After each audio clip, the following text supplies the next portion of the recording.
اور داڑھی دی وجہ تو کتنے انعامت ملتے ہیں. میں اگلے دی بھی عرض کیتے کہ جڑا داڑھی دی لاج رکھے دے, داڑھی کو سجے دے, اللہ تعالیٰ کو سب تو بڑا انعام اے دے دے کہ ہم کو کلمے والی موت نصیب فرما دے. اور دوسرا انعام داڑھی والے کوئی مل دے کہ اللہ تعالیٰ کو جڑ وقت ہوں روح نکلتی ہے, حکم تھی دے کہ یہ روح بالکل آسانی دے نال کر دی, انہیں روح نکل دے جو اٹے دے وچوں وال نکل دے. جیسا کو داڑھی وزنی لگ دی ہے, داڑھی رکھ کے انسو دا سانگ لوگ اسنے بابا بن کے, مولوی بن کے, تے صوفی بن کے. دنیا عارضی ہے, ہر چیز عارضی ہے, دنیا دا ٹھکانہ عارضی ہے. آخرت کو دیکھوں آپ, آخرت کی تیاری کروں.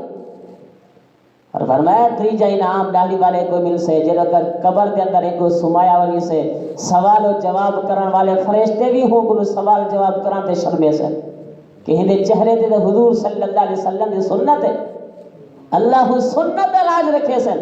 اور چوتھا انعام کوئی مل سے کہ داڑھی والے کو اللہ تعالیٰ کو حضور صلی اللہ علیہ وسلم دی شفاعت نصیب فرما دے سن. کتنے بڑے انعام اسا داڑھی دی وجہ تو سب محروم تھے کرو اپنے آپ کو, کتنے انعامات کو محروم تھے کرو.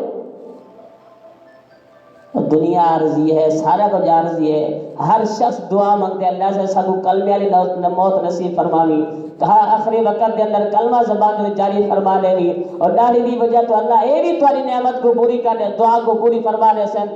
داڑھی والے کو اللہ تعالیٰ کلمہ آخری وقت کے اندر زبان دیتے کلمہ جاری فرما دے.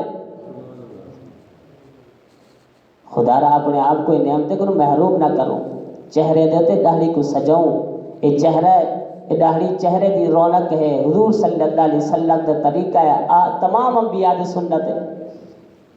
کوشش کرو آپ اعمال صالحہ کرو, نماز روزے دی پابندی کرو. اللہ تعالیٰ پر سارے کو حضور صلی اللہ علیہ وسلم دی سنت کو سجاوا دی توفیق عطا فرمائے. بسم اللہ الرحمن الرحیم, الحمدللہ رب العالمین والعاقبۃ للمتقین والصلاة والسلام علی محمد وعلی آلہ واصحابہ اجمعین.